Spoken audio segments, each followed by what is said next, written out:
Gianfelice Imperato, cosa ha pensato la prima volta quando ha letto la sceneggiatura? Che mi era stato cucito un abito su misura. E come è entrato nella testa e nel corpo di Emilio Tagliavini? E mi è stato abbastanza facile perché alcuni tratti in comune con Emilio Tagliavini ce l'ho di mio. Eh, il- L'ostinazione a non rinunciare agli ideali e, e a non rinunciare alle cause ritenute giuste. Ha visto o rivisto qualcosa per prepararsi al ruolo?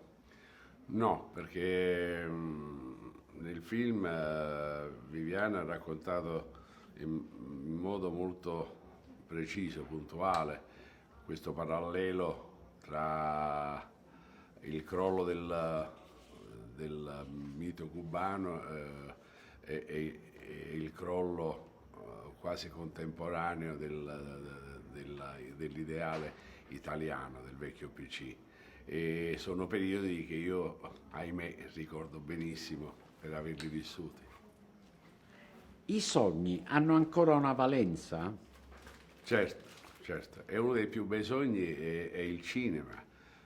Il cinema, anzi, è la macchina che riesce a fermare i sogni e spero che si riprenda l'abitudine di vedere i film in sala, perché l'emozione collettiva che si vive nella sala è irripetibile in altri luoghi.